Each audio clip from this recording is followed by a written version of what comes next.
한 여성의 눈을 가린 채 어딘가로 향하고 있습니다. 그렇게 비밀스럽게 도착한 곳은 바로 그가 살고 있는 집이었죠.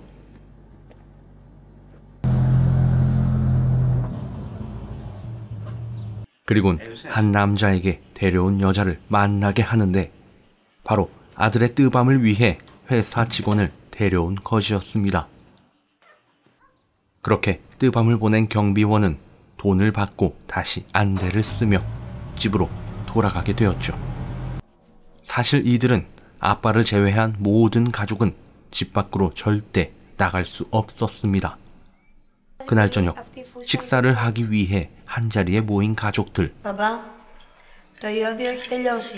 집 밖으로 나갈 수 있는 사람은 아빠뿐이었기 때문에 필요한 물건이 있으면 아빠에게 부탁해야만 했죠.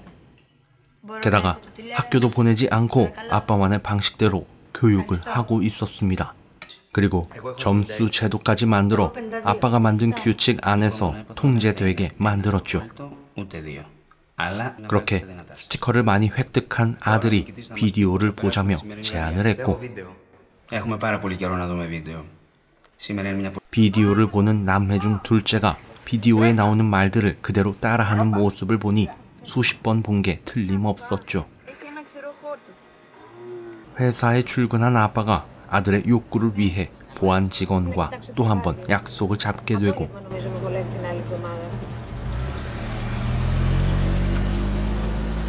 그리고 다른 사람들에겐 이런 모습을 보이지 않기 위해 노력했죠. Πρέπει να βγαίνετε, στο έχω ξαναπεί. Έστω με το καροτσάκι. Ξέρεις πόσες φορές της είπα να έρθετε για μια μπύρα? 100 φορές της έχω πει.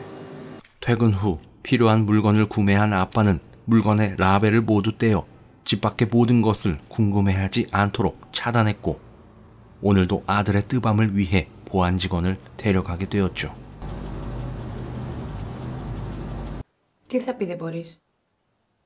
그런데 막내 아들이 오늘은 무언가 거부하게 되었고, 그렇게 경비원은 아들이 행위를 거부하자 첫째 딸에게 접근해 외부에서 가져온 물건을 미끼로 행위를 시키게 되었죠. 그러던 어느 날 모형 비행기의 소유권을 두고 싸우게 되는 남매.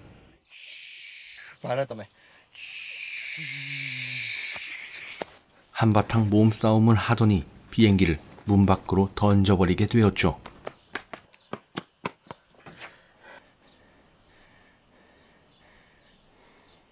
그리곤 동생의 팔에 상처를 내는 누나. 그래서 엄마에게 뒤지게 맞았죠. 막내 아들은 퇴근한 아빠에게 모형 비행기의 위치를 알리게 되는데, 걸어 나가면 될 것을 자동차를 타고 비행기를 줍는 모습은 문 밖은 절대 위험하다는 것을 다시 한번 보여주는 장면이죠. 또다시 어느 날 오후 정원에서 돌던 막내가 고양이 한 마리를 발견하게 되었죠. 그런데 귀여워하기는커녕 고양이를 해쳐버리고 말았습니다.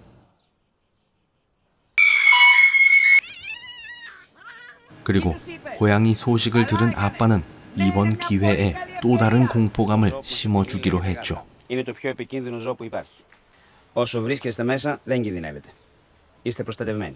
그리곤 고양이라는 존재를 쫓아내기 위한 훈련을 합니다. 훈련 이후 누군가의 추모를 하는데 사실 이들은 남자 형제가 한 명 더 있었다고 합니다. 하지만 집 밖으로 도망쳐 소식을 모르던 찰나 고양이에게 잡아먹혔다고 거짓말을 하게 되었죠. 다음날 퇴근하고 돌아온 아빠가 수영장에 몰래 고기를 풀어놓고 있습니다.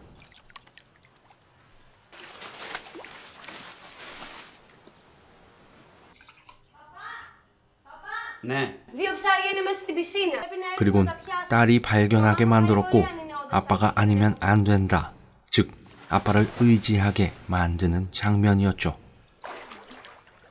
그날 저녁 집 밖으로 나갈 수 있는 조건을 한 번 더 상기시켜줍니다. Τα πιο δημιουργικά χρόνια για μια γυναίκα. 20 έως 30. 송곳니가 빠져야만 나갈 수 있다는 조건은 사실 일부러 빼지 않는 한 가능하지 않는 조건이었죠. Πότε είμαστε έτοιμοι να μάθουμε να οδηγούμε? Όταν ξαναβγεί ο δεξιός κοινόδοντας. 다음 날 오늘도 어김없이 아들과 뜨밤을 보낸 보안 직원. Κι ήσουν εσύ. Και ήσουν ζόμπι. Ζόμπι. Ξέρεις τι είναι τα ζόμπι? Ξέρω. 이후 보안 직원이 딸에게 접근해 행위를 요구하지만 첫째 딸은 이번엔 보안 직원이 가지고 있던 비디오를 요구합니다.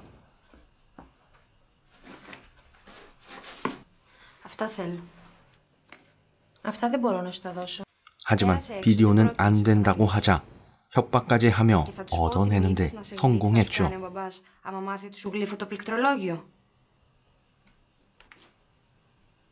그리고 좀비라는 단어가 무엇인지 궁금했던 막내 아들. Μαμά, τι είναι ζόμπι? Ζόμπι είναι τα μικρά κίτρινα λουλούδια.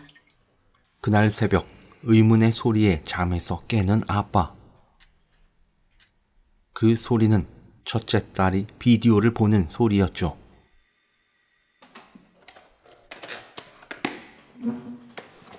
아빠가 나오는 소리에 급하게 비디오를 끈 첫째 딸. Είχα υπερένταση. Θα σε αφήσω να πάρεις τίποτα? 다음날 비디오를 본 이후 첫째 딸이 주인공의 모습을 따라하며 시간을 보내고 있는데 결국 아빠에게 걸리고 말았습니다. Φέρε μου μια μονοτική ταινία. 아빠는 손에 테이프를 고정시키더니 딸에게 벌을 주었죠. 그리고 그 비디오를 전해준 보안 직원에게도 벌을 주게 되었습니다.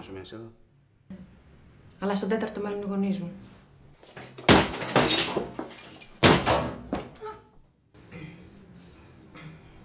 Αυτό ας είναι η τιμωρία σου για το κακό που έκανες στην οικογένειά μου. 그렇게 집으로 돌아가 엄마와 함께 아들의 뜨밤을 보내게 해줄 여자를 찾기 위해 대책을 세우게 되는데 아들이 직접 고르게 한다는 이 말 정말 충격적이었죠. 그 대상은 바로 누나들이었습니다. 직접 막내가 누나들을 만져보고 자신의 취향에 따라 고르게 했고 그렇게 첫째 누나가 막내 남동생과 뜨밤을 보내게 되었습니다. 그리고 다음날 좀비를 발견한 막내 아들. 같은 시각 첫째 딸이 아빠의 방에 몰래 들어가 어딘가로 전화를 걸어보려 합니다. 하지만 걸리지가 않았죠. Σήμερα έχουμε επέτειο γάμου. Θα γιορτάσουμε. 그날 오후 결혼기념일 파티가 열리고 부모님 앞에서 재롱을 떨게 된 남매들. 둘째가 힘들어 쉬게 되고 첫째가 혼자 춤을 추게 되었는데 비디오를 본 이후부터 첫째의 정신 상태가 조금 이상해 보였죠. 아니나 다를까 비디오를 통해 집 밖의 세상을 알게 된 그녀는 자신의 송곳니를 날려버리고 모두가 잠든 틈을 타 마당으로 나가더니 아빠의 차 트렁크에 숨어 들어가게 되었죠. 그리고 잠시 후 송곳니를 발견한 아빠가 급하게 가족들과 딸을 찾아 나서게 되는데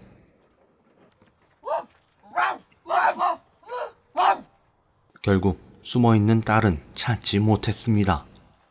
그렇게 다음날 아빠는 자동차를 끌고 출근을 하게 되었죠. 그렇게 회사에 도착한 아빠의 모습과 멈춰선 자동차 그리고 열리지 않는 트렁크를 보이며 영화는 끝을 맞이합니다. 이 영화는 2009년에 개봉한 송곳니였습니다. 높은 담장으로 둘러싸인 대저택에 살고 있는 남매들은 세상과 완전히 단절된 채 자라왔죠. 그러던 어느 날 첫째 딸이 비디오를 본 이후 다른 세상을 알게 되면서 생기는 일을 그린 영화였습니다. 알 수 없는 위협으로부터 자신의 자식들을 지키기 위함인지 아니면 또 다른 무언가의 영향 때문에 자식들을 가둬두게 된 것인지 알 수는 없지만 분명 아빠 본인도 자신이 잘하고 있는 게 아니라는 걸 알고 있었습니다. 감사합니다.